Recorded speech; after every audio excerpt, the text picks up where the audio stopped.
In the year 480 BC, war came to Greece.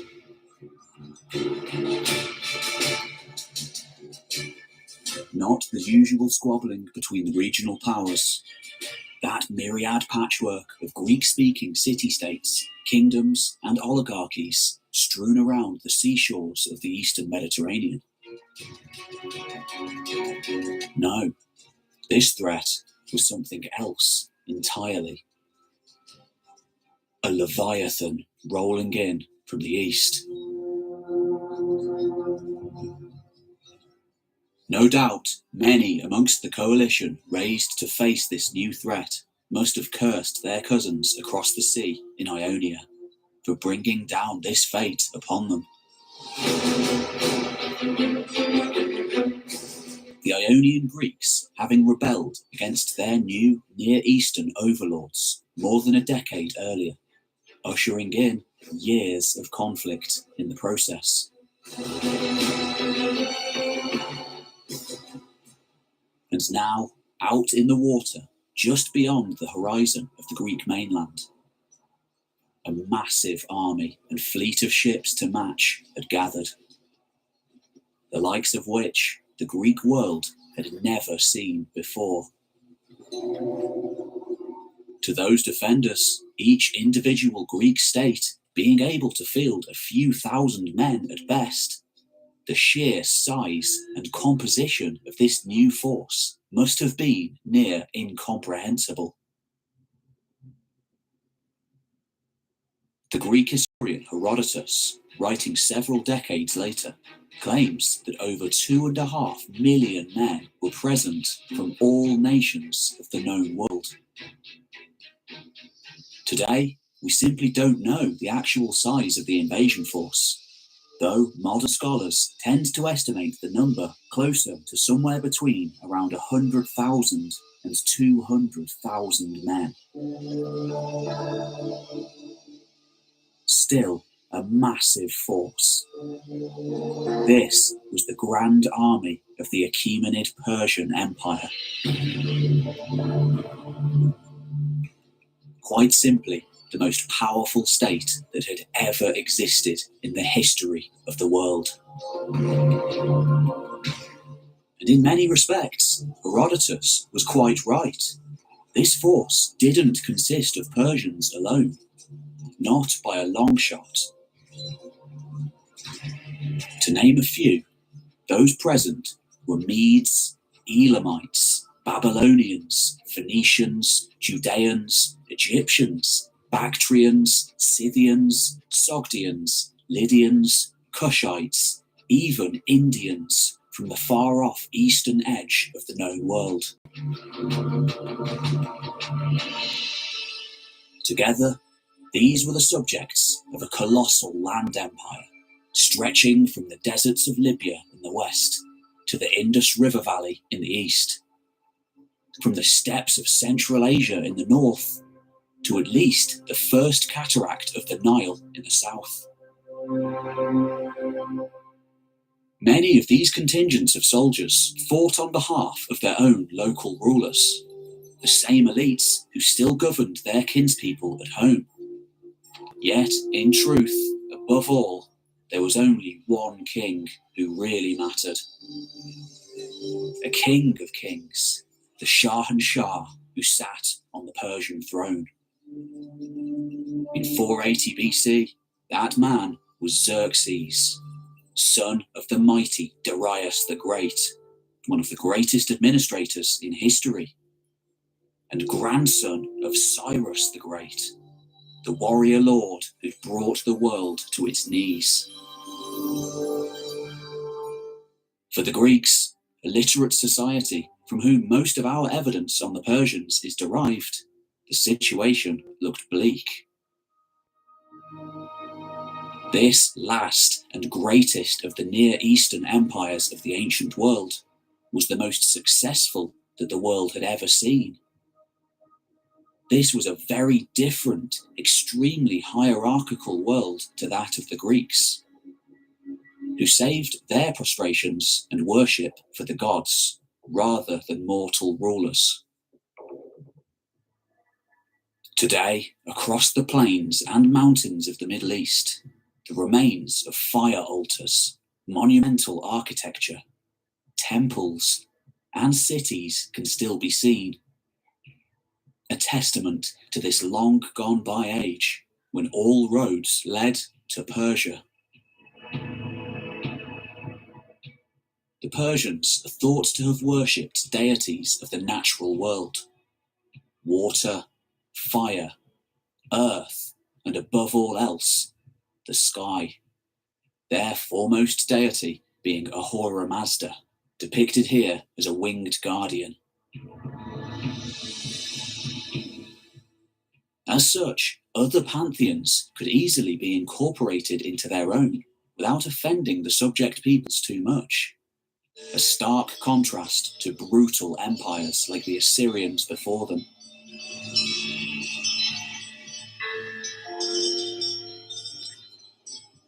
A policy which allowed them to absorb Greeks into their world fairly easily, specifically the city-states of the Ionian shore, absorbing them into the ever-growing empire under tributary status. The Persians' idea of subject peoples was different to most other empires, being particularly lenient, often allowing local rulers to carry on as before. Therefore, as soon as the Persian armies left, the Ionians revolted, culminating in the burning of the city of Sardis. However, when they had to be, the Persians were no pushovers. In 499 BC, the great king Darius turned his gaze to the west. The storied and ancient city of Miletus, a centre of power since the Bronze Age, long considered the wealthiest and greatest of all Greek cities, was burned to the ground, its menfolk killed, women and children sold into slavery. And now, in 480, under a new king, Xerxes, the Persians had returned in force to bring their power to the Greek mainland, culminating in some of the most famous battles in history.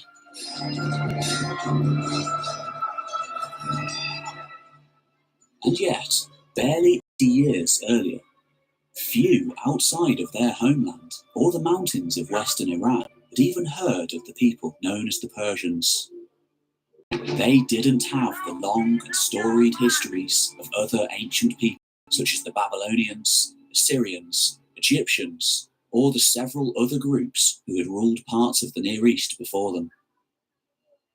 In truth, these were outsiders, whose distant ancestors, like the Greeks, had rolled off the Eurasian steppe atop war chariots to bring the world of the city builders to its knees.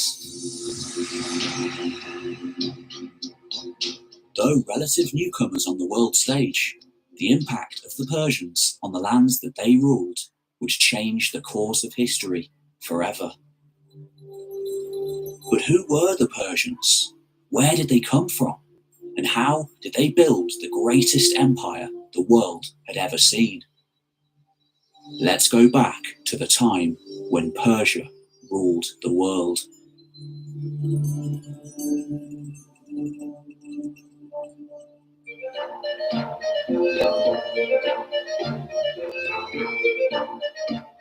Oh, hello there. Pete Kelly here. Usually I write and produce all of the videos that you see on this channel. This time, however, the initial research and script was written by somebody else, and he has his own YouTube channel, one of the very best on the internet for ancient history, and definitely the world, forcing its way into power over an older, more เริ่มด้วยเบอร์ดี้โรบัสต้าเข้มสุดลุยพร้อมลุยทั้งวันบักเก็ตมาปาร์ตี้เกิร์ล KFC Festival Bucket 399 ถึง 4 มกราคม 2560 settled land.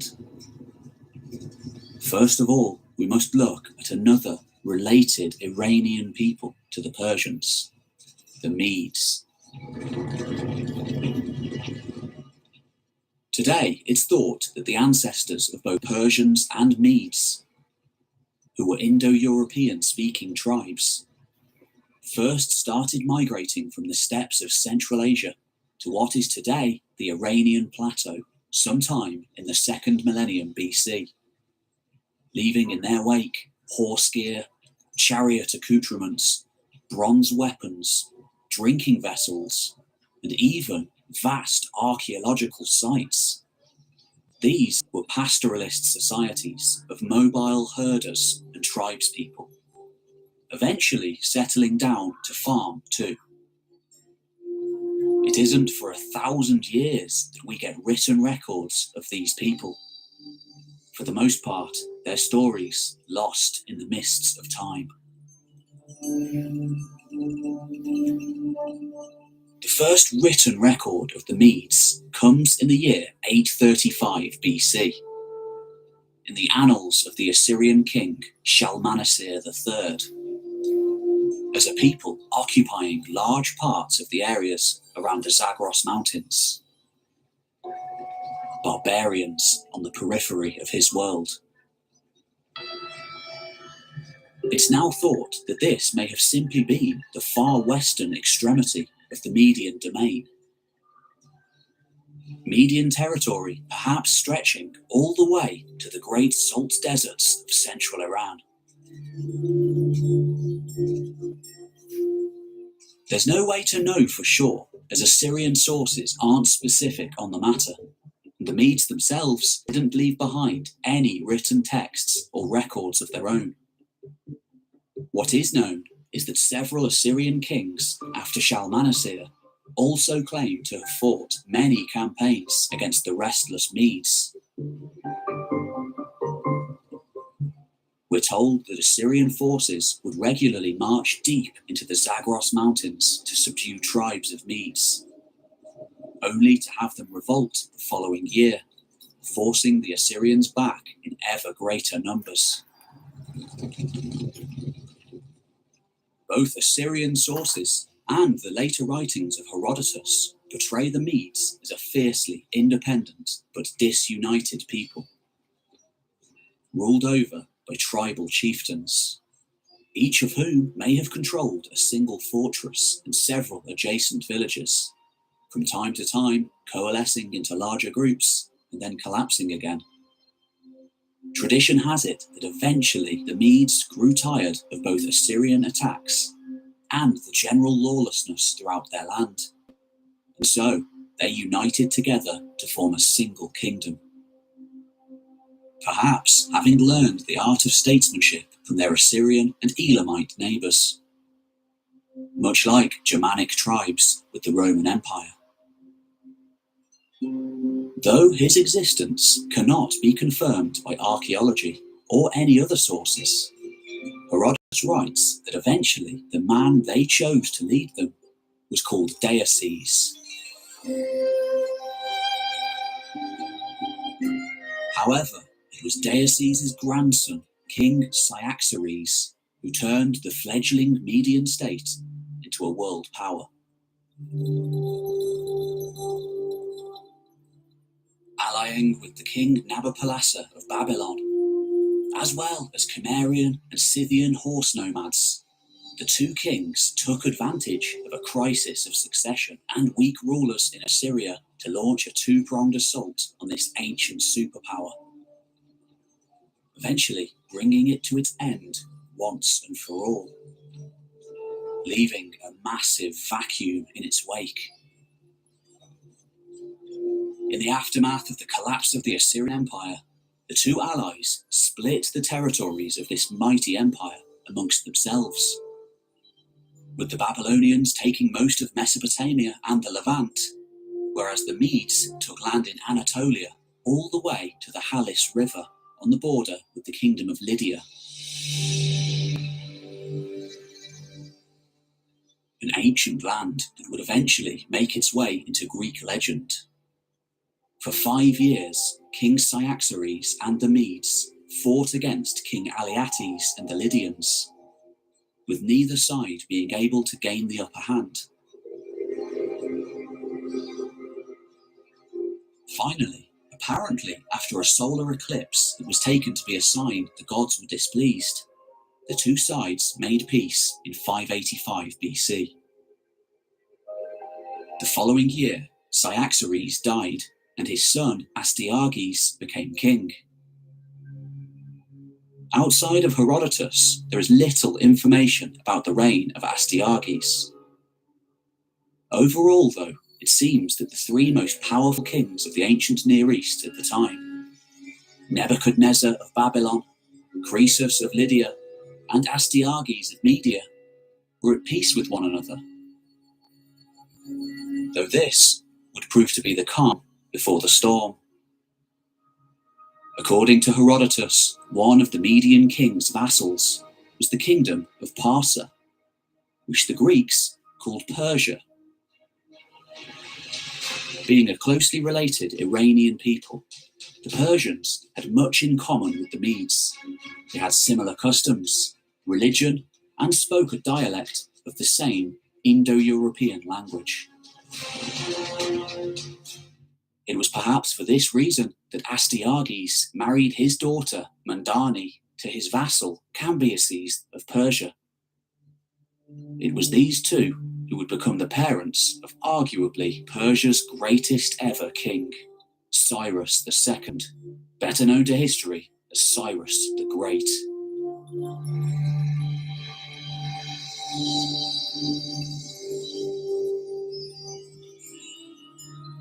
Today, ancient cities still litter the plains and mountains of modern-day Iran. Vast edifices and statues jutting out of the dusty ground. Leftovers from the slew of empires and kingdoms who once ruled this land in antiquity.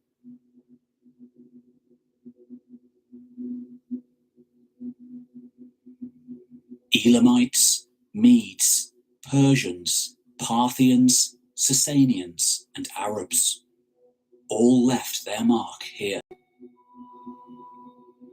In order to get to the origins of the mightiest of all Persian kings, however, a figure still revered in the Middle East today, we must look to one of the oldest cities of all, to the rugged Zagros Mountains in the southwest of the country. Home to one of the oldest urban centres in the entirety of the Middle East. This is Anshan, firmly placed within the Elamite sphere of influence, a centre of power since the 4th millennium BC.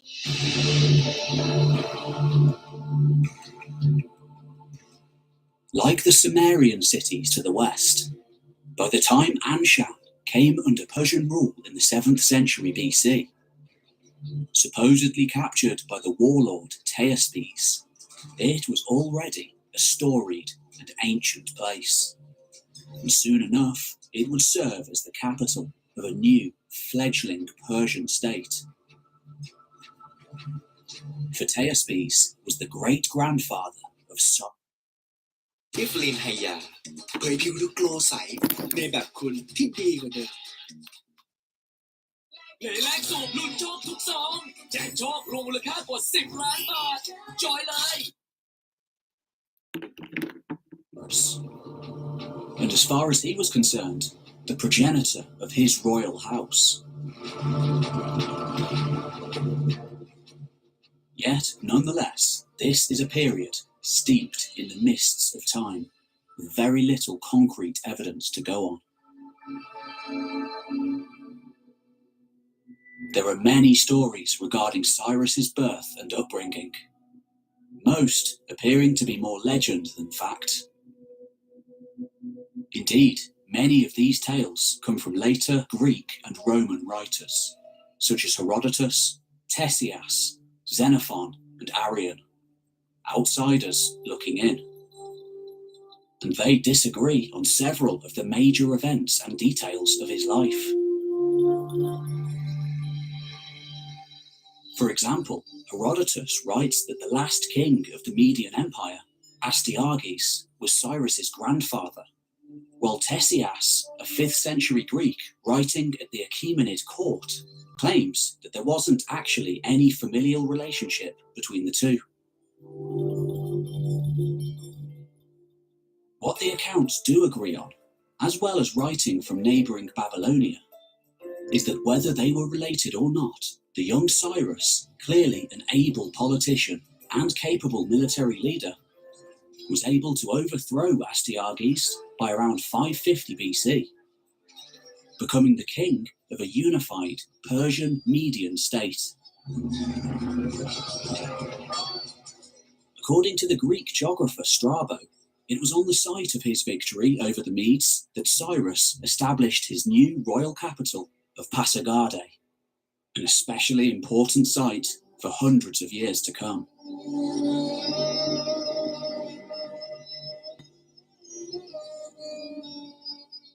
Kings in the ancient world were overthrown and replaced by their enemies all the time. But what made Astyages' defeat around 550 BC different than many of his peers of the past is that Cyrus apparently showed his former liege lord mercy. Not only allowing him to live out his final days with dignity and honour, but keeping him on at court as a member of the king's entourage.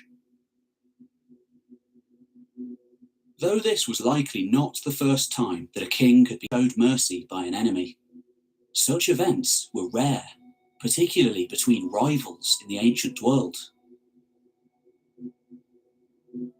However, if the stories about his life are true, from the very beginning, Cyrus had made it his general policy to not only treat his defeated enemies with dignity, but also be tolerant of their customs and religion. Sometimes even showing deference for the customs of newly incorporated peoples, such as with Mesopotamia, where local infrastructure was simply absorbed into the new empire. It's this policy of tolerance that would eventually make the Persians famous in the ancient world, and probably to a great extent allowed them to rule over such a diverse group of peoples. Cyrus's relatively sudden rise to power didn't go unnoticed by the other kingdoms of the region.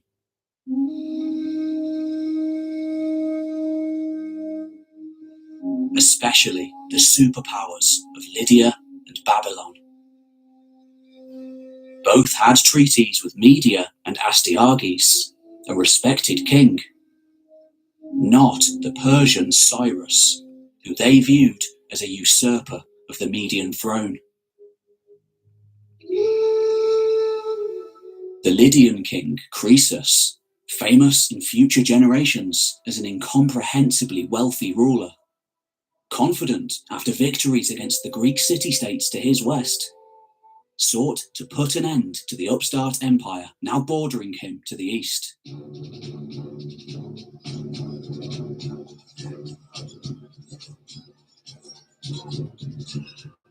Crossing the ancient boundary of the Halys River to march into Cappadocia, for decades the boundary between Lydian and Median territory. According to Herodotus, Croesus, renowned for his elite cavalry, confronted the Persians and Medes under Cyrus.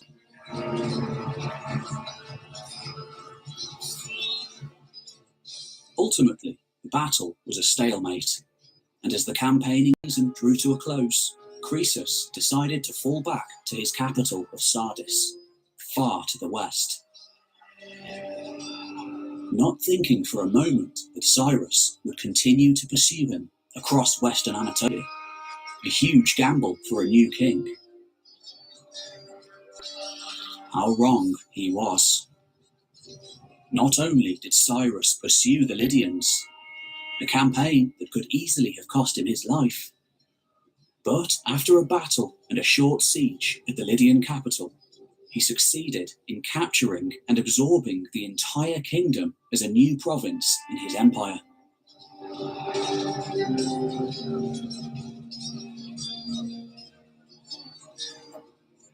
According to Herodotus, Cyrus initially planned to burn the Lydian king on a funeral pyre. Other sources argue Croesus planned to burn himself. But ultimately, rains sent by the gods doused the fire. Instead of dying, this once proud king, like Astyages before him, apparently joined Cyrus's retinue, becoming one of his closest advisors. Shortly afterwards, the Greek city-states of Ionia along the Aegean coast, once subject to Lydian tribute, now submitted to Cyrus's rule. Cyrus's most famous conquest, however, and the one that immortalized him, was that of the Neo-Babylonian Empire and its fabled capital city of Babylon. During Cyrus's time, the Babylonian state was going through a period of gradual decline. It also didn't help that its king, Nabonidus, successor of the great Nebuchadnezzar, apparently spent much of his time offending both Babylon's people and its priests by neglecting their patron deity, Marduk, in favour of another, Sin, the god of the moon. In fact, Nabonidus had embarked on a 10-year pilgrimage of sorts around northern Arabia to build and restore temples dedicated to the moon god. The Babylonian Chronicle tells of how Nabonidus failed to return for the New Year's festival in commemoration of Marduk, leaving his son Belshazzar to lead the festivities and run the day-to-day activities of the empire in his absence. A massive insult. Today, scholars tend to think that when it became clear Cyrus had his sights on Babylon, a vastly rich and powerful land bordering his own, many in the city who were displeased with Nabonidus may have invited the Persians in. For all sources agree that in 539 BC, the city was conquered without the shedding of blood.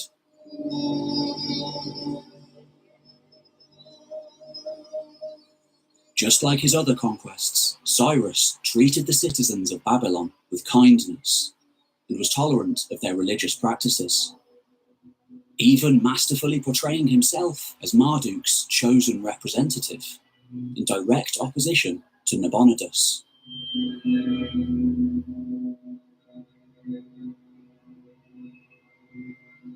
In the process, not only absorbing Babylon itself, but all of its subject peoples, stretching all the way to the borders of Egypt.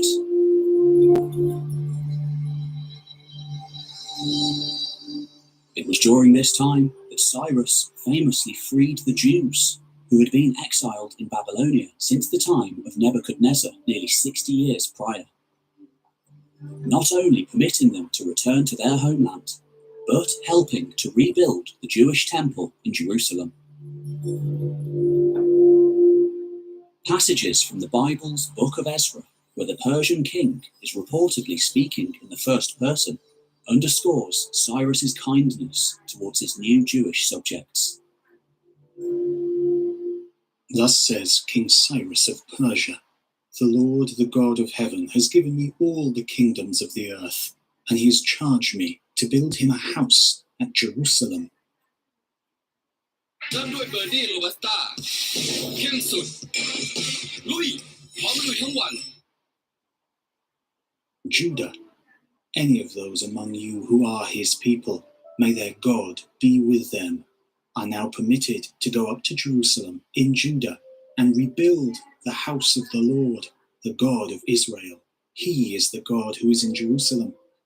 And let all survivors in whatever place they reside be assisted by the people of their place with silver and gold, with goods and with animals, besides free will offerings to the house of God in Jerusalem.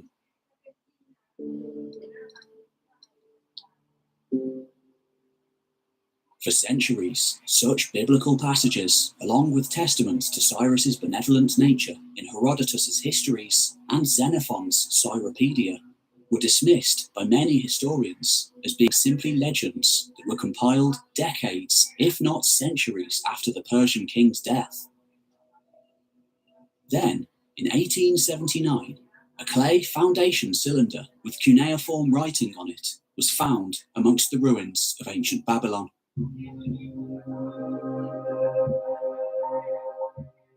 When the text was deciphered, it revealed that the aforementioned texts may not have been legends after all.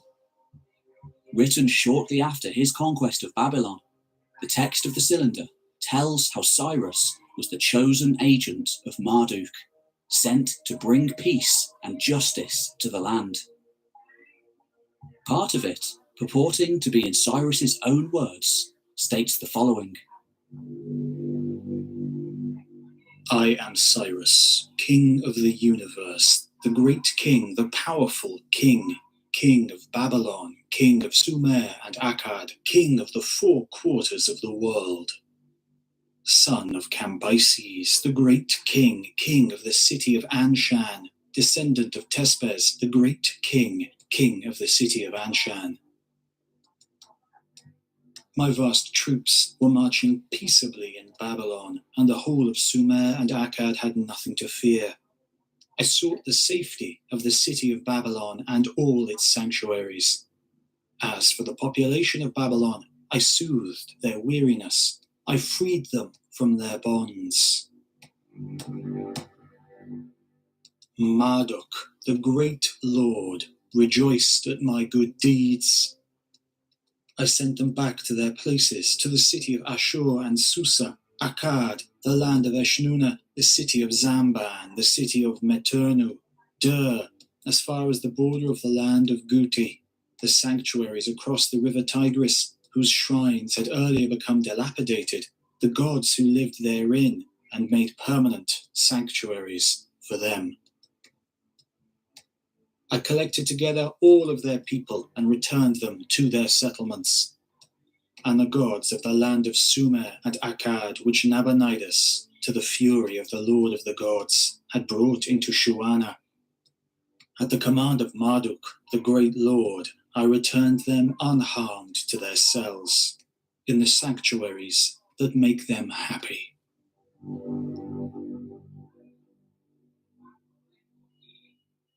Both the biblical passage, as well as the Babylonian cylinder, attest to Cyrus's policy of religious tolerance, something that with few exceptions would remain a core policy of future Achaemenid kings. In fact, nearly all of the Greek and Roman historians who would later write about the Achaemenid style of governance noted that all subject peoples were allowed to worship and carry on with their lives and customs as they pleased, provided that they paid their taxes to the central government. Such a policy was also practical, since it would have been impossible in the long term to have managed such an expansive and diverse empire without showing goodwill towards subject peoples, most of whom were proud and fiercely independent, and for the most part could continue to consider themselves as such. Whilst it seems clear that Cyrus respected the religious practices of others, scholars have long debated what the actual native religion of the Achaemenids was. Interestingly, no texts or inscriptions have been found that specifically link Cyrus to any form of religious practice. However, based on what is known of ancient Median and Persian religion, especially that of Cyrus's successors, Darius, Xerxes, and the rest of the Achaemenid line, the ancient Persians are believed to have practiced a form of Zoroastrianism. The religion taught by the prophet Zarathustra, known as Zoroaster in Greek writings. Believed to have lived around 1800 BC, during the murky epoch of the Bronze Age. Zarathustra proclaimed that there was only one God, Ahura Mazda, whose name means Lord of Light and Wisdom, and that mankind was in a cosmic struggle against the forces of evil. Those who were on the side of Ahura Mazda against evil and spoke the truth would be rewarded after death with entrance into heaven, known as the House of Song, while those who allied with evil, also known as the Lie, would be punished in the afterlife and live in hell. At the end of time, there would be a final judgment whereby all souls would be judged again. And after a purification process, even those who had committed grave wrongdoings would be allowed to enter into heaven. Many scholars believe that it's from Zoroastrian religion that the concepts of heaven, hell, a day of judgment, the devil, angels, and perhaps even the concept of monotheism itself may have stemmed.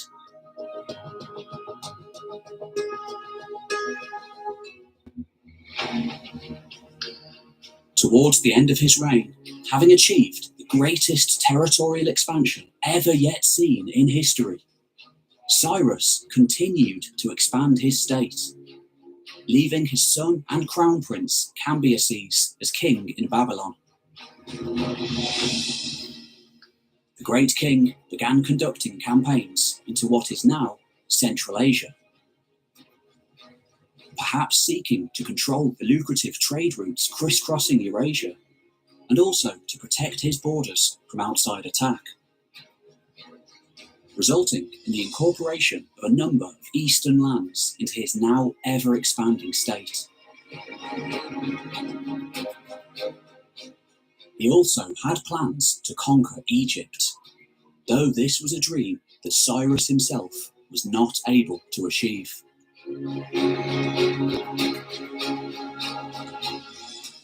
According to Herodotus and most other sources, the great king was killed in battle with nomadic tribes,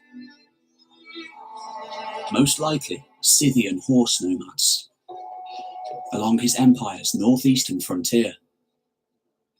The one dissenting source is the Greek general and philosopher Xenophon, who in his Cyropedia claims that Cyrus died peacefully of old age. He was buried in a modest tomb that he himself had designed in his capital city of Pasargadae. Cyrus had been a great king. However, like many similar rulers throughout history, his realm could very easily have collapsed not long afterwards. Cyrus was fortunate in that a significant number of his successors were great too.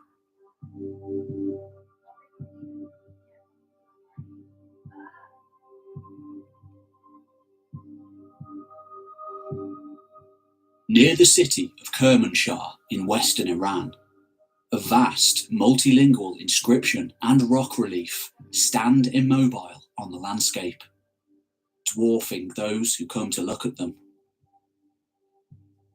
Carved into a cliff face here, some 2,500 years ago. This is Mount Behistun, and the inscription here, a little like the Rosetta Stone, written in 3 languages and thus vital in the modern translation of hundreds of cuneiform tablets, was made by the Persian king Darius the Great, sometime between the years 522 and 486 BC. Along with singing the deeds of the latest King of Kings, the inscription also gives the very first mention of the supposed patriarch of the royal family, Achaemenes, said by Darius to be the father of the Theaspes mentioned by Cyrus. Thus, the Persian royal house would be known as the Achaemenid dynasty. However, there's a good argument that this Achaemenes never existed at all. Perhaps a clever piece of political scheming by a usurper, looking to write himself into the royal family. Nevertheless, the name stuck, and Darius is regarded as one of the greatest of all Persian kings. But how did he get into power in the first place? On Cyrus's death in 530 BC, it was his son Cambyses II who succeeded him, continuing his father's policy of expansion to annex the island of Cyprus, before turning his gaze toward Egypt. In 525 BC, defeating the pharaoh Psammetichus III in a battle just outside the Egyptian capital of Memphis. Cambyses remained in Egypt for 3 years, consolidating his rule as well as launching efforts to conquer neighbouring Libya and Nubia. However, his absence from the Persian heartland caused a crisis. One that not only threatened his rule, but the Persian Empire itself. Some scholars call these events the crisis of 522 BC. Herodotus tells us that Cambyses went mad, furiously killing sacred animals all over Egypt. Though there is no other evidence for this, soon enough Cambyses would be dead. The empire at very real risk of falling apart. Enter Darius the Great. The story of how Darius came to the throne is a fascinating one. The most well-known version being told in the Behistun inscription, commissioned by Darius himself, therefore espousing his view of the crisis and its resolution.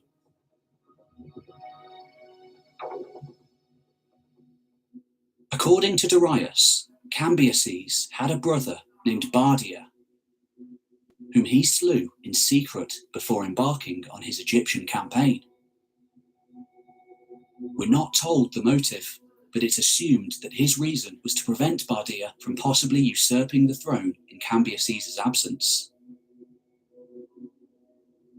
However, while Cambyses was in Egypt, a man named Gaumata, who was a Bardia lookalike, took the throne. Gaumata was able to do this because he covered his tracks by slaying many of Bardia's close associates, while also terrifying the people. Nevertheless, Darius, with the help of a handful of chosen men, 6 of whom are specifically mentioned, was able to kill the usurper Gaumata, after which Darius, a self-proclaimed relative of Cambyses and Cyrus, was chosen as the new king.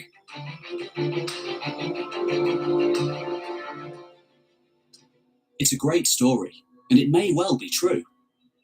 However, it's just as likely that the cunning Darius, perhaps no relation at all to the royal family, simply killed Bardia before ascending the throne and creating an elaborate story to justify his actions.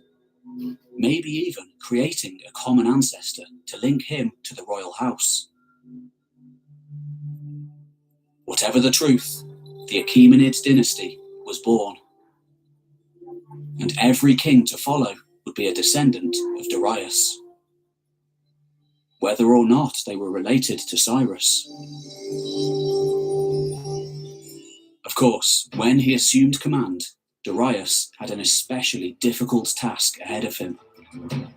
Imposter kings and rebels now sitting on thrones all over the realm, in Elam, Media, Babylonia, and elsewhere.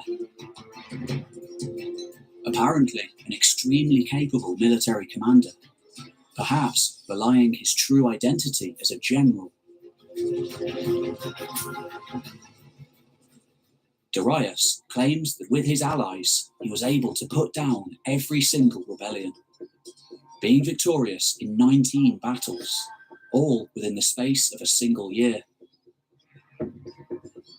Finally, by 522 BC, after restoring order, Darius became the rightful Shahanshah, or King of Kings. Or there was nobody left to argue with him. Herodotus also tells a similar, though more dramatic tale, which was probably based off of Darius's story to begin with. In his account, he calls Bardia Smerdis. Darius's story is hotly debated amongst scholars, many of whom simply believe fabrication concocted by the king himself to cover the fact that he was a usurper. However, regardless of the details, it illustrates the fragility of the empire during this particular time. Without a strong king, it would simply fall apart. Fighting so hard to keep the empire together, Darius was determined to do whatever it took. Continuing many of the policies of Cyrus, he formally divided the empire into provinces called satrapies, appointing each with a hand-picked governor. These tended to be individuals related to the royal house. Areas retained autonomy and were, to a certain extent, self-sufficient kingdoms. To further foster the territorial integrity of the empire, Darius commissioned several large construction projects, including a vast network of roads and highways, one of which would be known as the Royal Road. This highway started in the city of Susa in southwestern Iran, extending all the way to the city of Sardis in western Anatolia, not too far from the Aegean Sea. Darius also ordered the building of a canal between the Red Sea and the Nile, a forerunner of the modern-day Suez Canal. Like Sargon the Great of the Akkadian Empire, or Ashurnasirpal of Assyria, Darius also built a new capital city to reflect his greatness as a king. Known around the world by its Greek name, Persepolis, meaning City of the Persians, the new capital was located in the Persian heartland, around 50 kilometers from Pasargadae. Ancient Greek historians wrote that during the empire's heyday, it was the wealthiest and most magnificent city in the known world, surpassing even Babylon.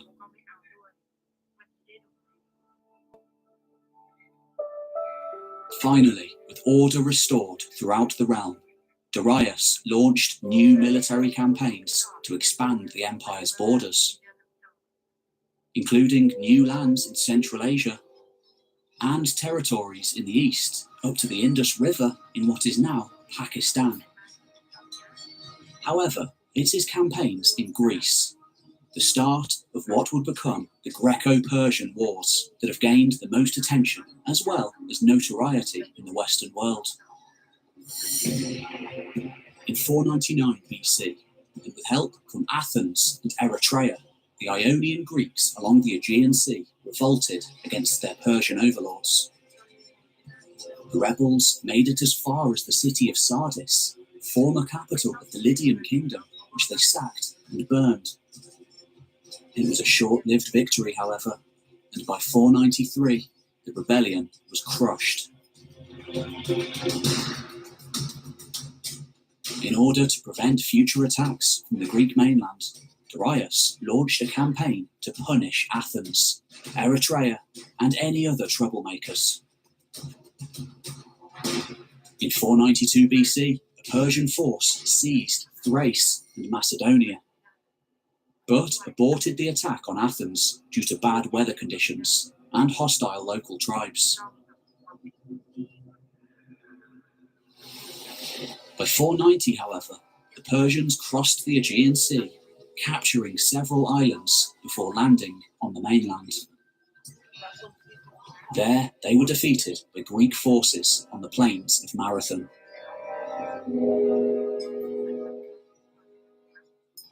The conflict didn't end there, however, with Darius making plans to return and subjugate all of Greece. Though this wouldn't happen during his lifetime, as he died 4 years later. At his death, the Persian Empire was at its very height in terms of power and territory. The task of punishing Greece would fall on his son and successor, Xerxes.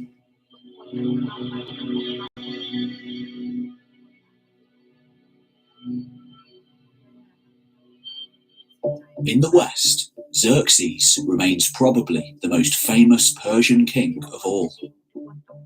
Immortalized, but also vandalized by his role in the Greco-Persian Wars.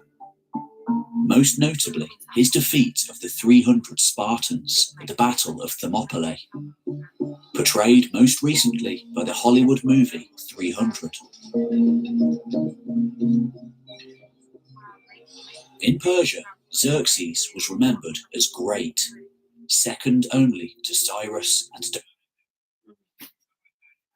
Life is natural wonder เพอราน้ำแร่ธรรมชาติ 100% Darius.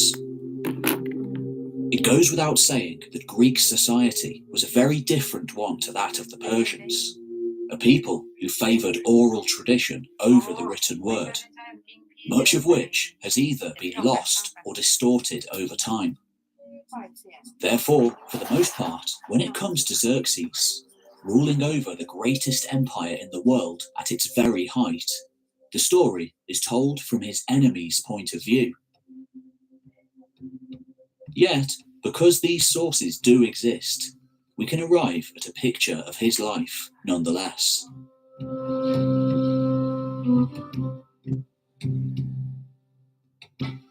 Life wouldn't have been easy for a Persian prince.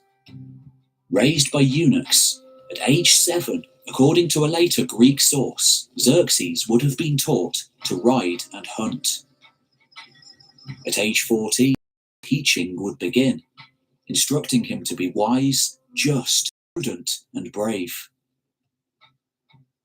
Finally, by 16, 10 years of national service would begin, with an emphasis on archery, javelin throwing, competing for prizes, and hunting. Then, finally, an official military career would begin, for some 25 years to come, after which came elevation to the status of elder and advisor to the king. By no means guaranteed the throne, this life would continue unless disrupted by the death of a king. Such as happened in 486 BC, when Darius finally passed away in the midst of preparations for a new war against Egypt, but not before naming Xerxes as his heir. But this didn't necessarily mean a smooth transition, for another claimed the throne too. Xerxes had the right pedigree for sure, his mother being Atossa, a daughter of Cyrus the Great. Yet the eldest prince was his half-brother Artobazan, born of a commoner. Due to the high prestige of his mother, and apparently the words of Demaratus, a Spartan king in exile at the Achaemenid court, who argued that the eldest doesn't necessarily need to inherit the throne, Xerxes was triumphant. By December, being crowned without challenge as the new great king, he was 36 years old. He had the bloodline and all the prestige that came with it, but it remains to be seen whether he'd be a capable ruler like his father and grandfather. Xerxes' first challenge as king was to put down rebellions in Egypt and Babylon, both of which he was able to accomplish. And once peace had been restored in those restless provinces, he too, like his father before him, made preparations for an invasion of Greece. By 480, the great king amassed a gigantic army, very possibly over 100,000 men, and invaded the mainland, seizing Thessaly, Macedonia, and other parts of northern Greece, Spartan forces, elite warriors who'd trained their entire lives for war, by now allied with the Athenians, were able to halt the Persian advance at the pass of Thermopylae.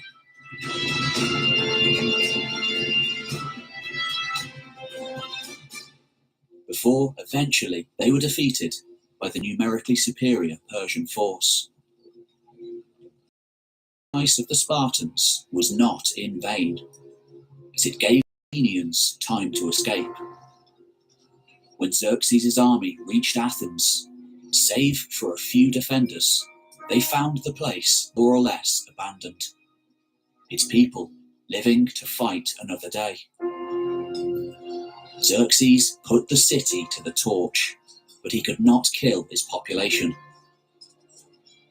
This was an act which would return to haunt the Persians 150 years later.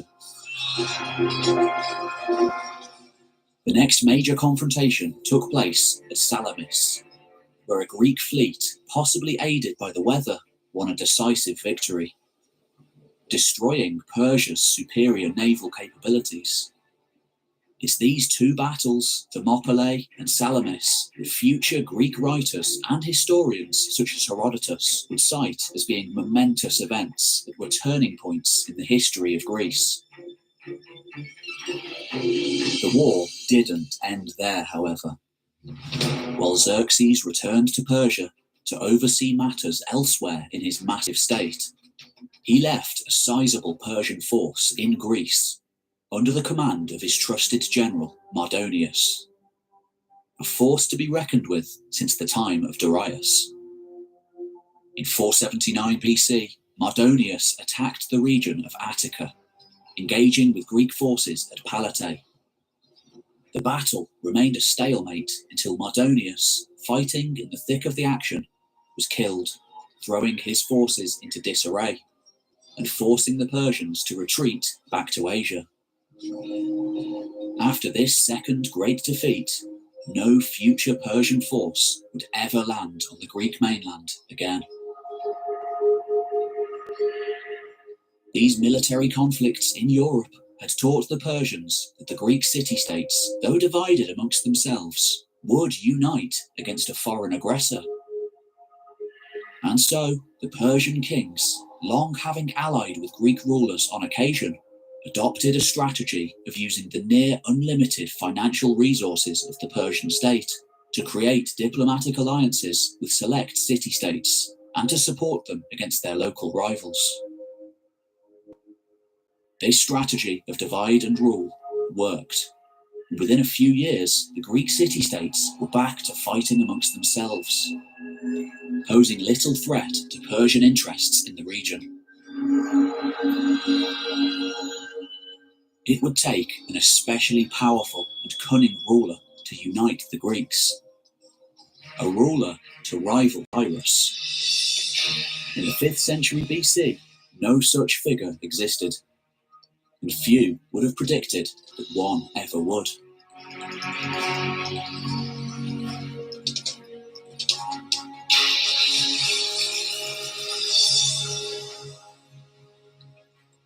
Despite his defeats in Greece, Xerxes' nearly 20 years of rule is still regarded as a golden age.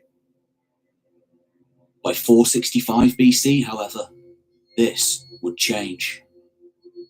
According to the later Greek historian Diodorus Siculus, it's 19 hours. Xerxes was assassinated by the man closest to him, the captain of his royal guard, Artabanus, seemingly in order to gain more power and influence through Xerxes' successor, Artaxerxes.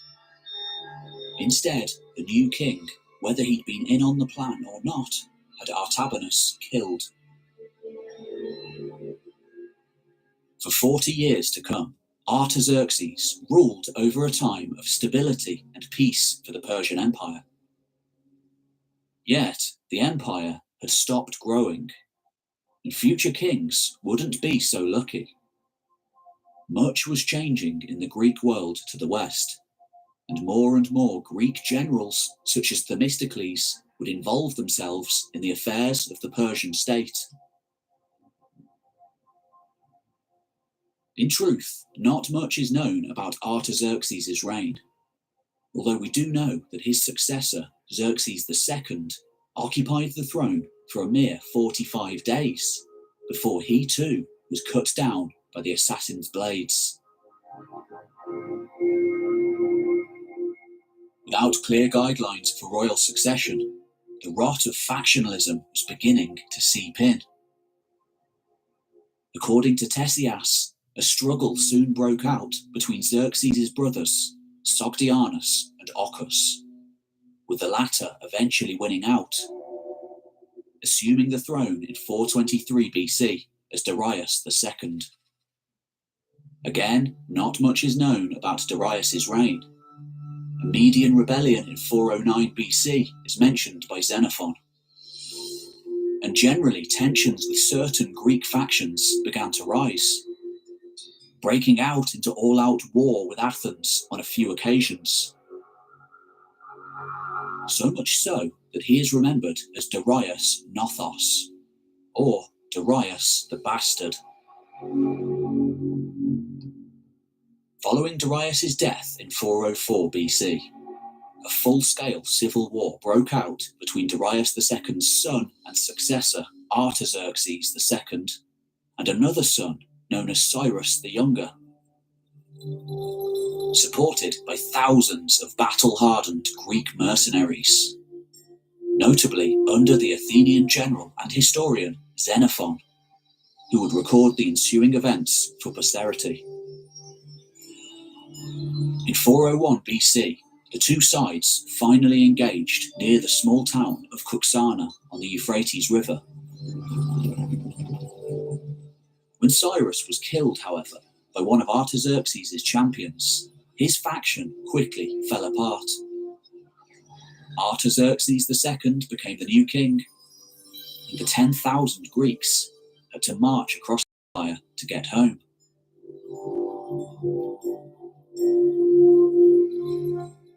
Like the first Artaxerxes, the second Achaemenid king of his name also had a lengthy reign. In this case, 46 years.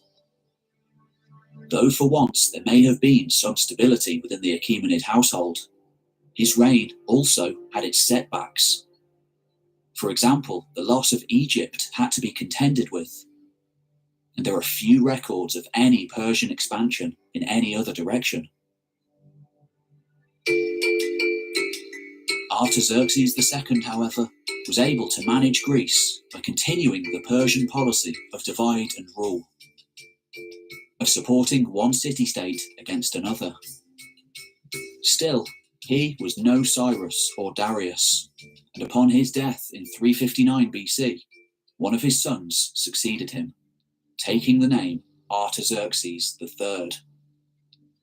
In a sense, Artaxerxes III was the type of king that the stagnant Persian Empire needed to turn its fortunes around.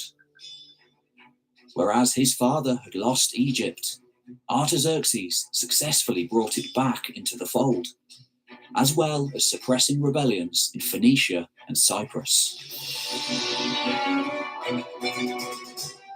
Though successful on the battlefield, the end of his reign was marred by a plot orchestrated by his close confidant, a eunuch named Bagoas, who craved more power for himself. Artaxerxes III and all but one of his sons were assassinated by Bagoas, who, we're told by Greek writers, wanted to control the empire through a puppet ruler. That puppet turned out to be Artaxerxes, who eventually ascended the throne as Artaxerxes IV, though with Bagoas calling the shots. Arses only ruled for 2 more years before he himself was poisoned, presumably by Bagoas. With the Achaemenid royal family being decimated by so many assassinations, soon enough there was only one prince left from the ruling dynasty who could still make a legitimate claim to the throne. At the time, already in his 40s, with no hope in normal circumstances of ever becoming king, he served as the governor or satrap of Armenia. Called back to the Persian heartland for his coronation, the prince assumed the throne name Darius III. Little did he know, his reign would be the last of any Achaemenid, for a new kingdom was on the rise.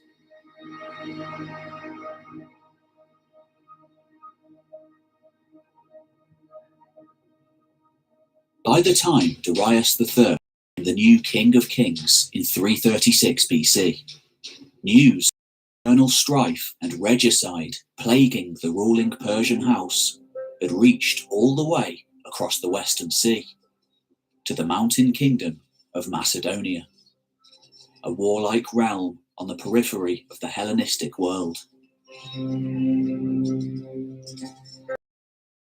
Previous decades, the highly capable ruler of Macedon, Philip II, had forcibly united the major Greek city-states, save Sparta, under his banner. His next plan, allegedly, to invade the Persian Empire.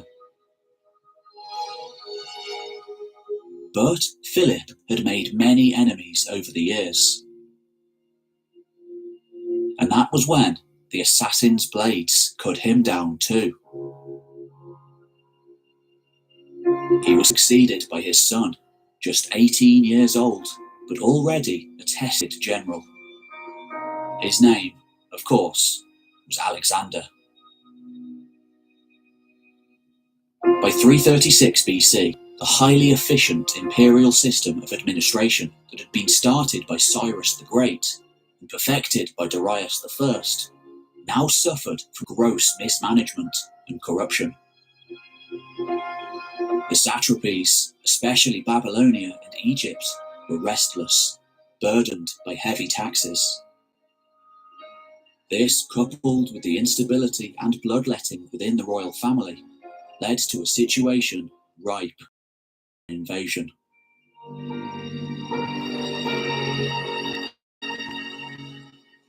Just 2 years later, the young Alexander, all the might of Greece behind him, ever spurred on by his insistence that his father had been murdered by Persian assassins, crossed over the Hellespont to Asia Minor. There, he defeated a modest Persian force at the Granicus River, freeing Ionia from centuries of foreign occupation. The first in a remarkable series of victories that would bring the world to its knees. Within a year, Alexander occupied most of Asia Minor. In 333, he marched south into what is today Syria, where the army of Darius III, probably double the size of the invasion force, awaited him.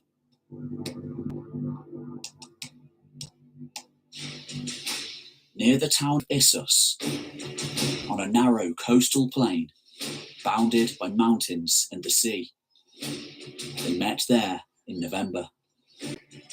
The fighting was fierce, and both sides well matched, until Darius's chariot was seen leaving the field, apparently fleeing in panic, abandoning not only his army, but his mother, wife, and infant heir. Shattering the morale of the Persian troops, they broke and fled. Alexander was victorious and took Darius's family under his personal protection.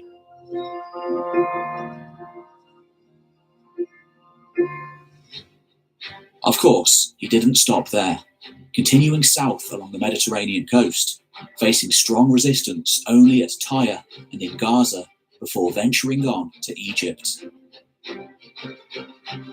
On his way there, Darius sent the young king a peace offering, claiming that he would yield all of the lands east of the Euphrates to the Macedonian conqueror, if he suspended hostilities. Alexander refused. He wanted the entire empire or nothing at all. Victoriously riding into Egypt by 332 BC. To a downtrodden Egyptian population, weary of outside Persian rule, Alexander was treated as a hero and portrayed himself as such. Egypt's breadbasket under his belt, his army well rested, the road lay wide open to the heart of the Persian Empire. By October 331, near the town of Gaugamela, in today's northern Iraq, Darius had assembled another huge force. He had the advantage, choosing the battlefield and having weeks to prepare. Again, however, it was Alexander who triumphed. Relying on his elite hoplite infantry, cutting-edge military technology to hold the centre, and his swift companion cavalry to outmaneuver the enemy's wings. Again, Darius was seen leaving the field before the battle's outcome was clear, causing his men to panic and follow him into retreat. From then onward, Alexander had little trouble taking over what was left of the Persian Empire. Eventually making it to the royal cities of Pasargadae and Persepolis. At Pasargadae, he paid tribute to the tomb of Cyrus, even stationing guards there to protect it in his absence.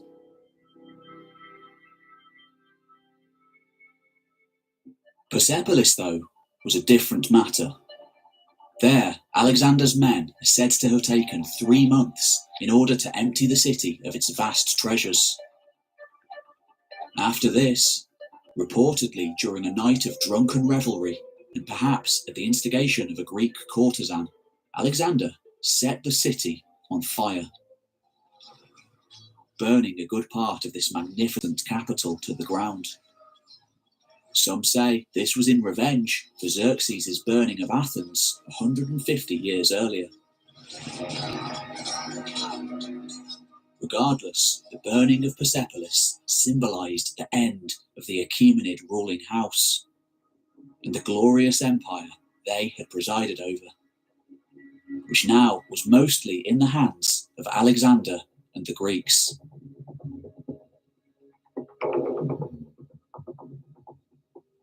Darius is said to have fled to Ecbatana, and then to areas of eastern Iran with his presumably still loyal nobles. Their plan was probably to connect with the satraps and commanders of the eastern provinces of the empire, most likely in Bactria and Sogdiana. Alexander, though, was in hot pursuit. It's not known exactly what happened in the end, but by the time Alexander caught up with the king, the last Achaemenid had been stabbed and left to die, or was already dead, at the command of Bessus, the satrap of Bactria.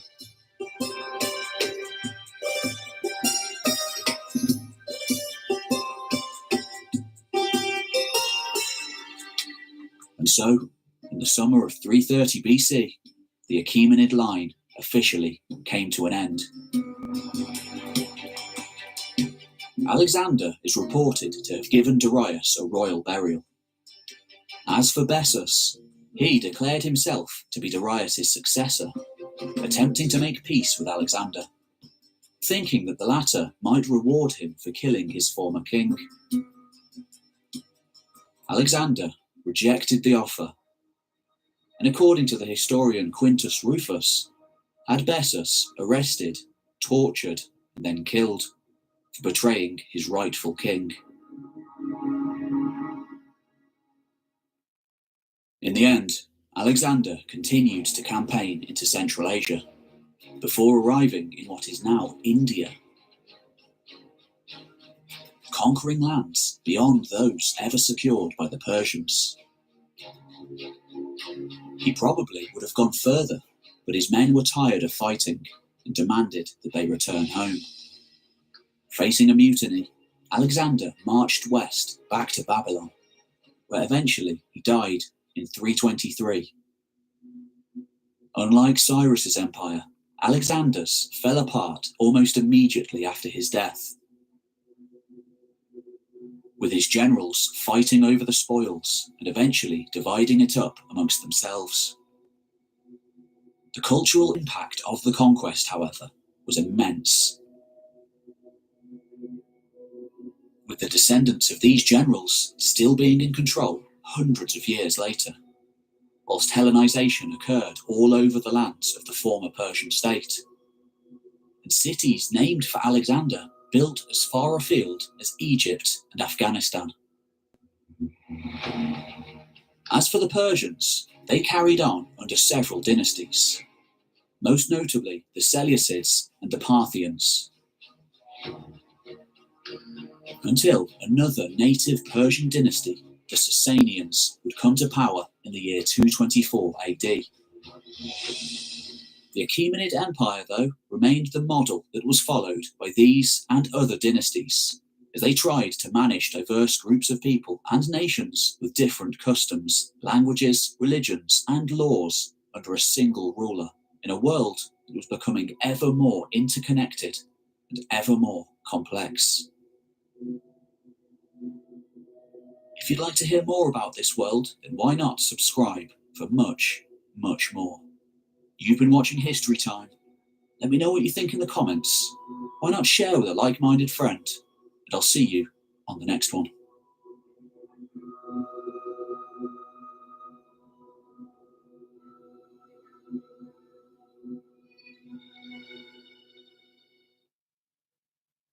นับเพื่องานที่คล่องตัวนับเพื่อครอบครัวขยับขยายนับเพื่อฟิตร่างกายวัยเกษียณนับให้บ้านพร้อมเติมเต็มทุกการเติบโตโหลดน็อกเพื่อบ้านในทุกจังหวะชีวิตนับ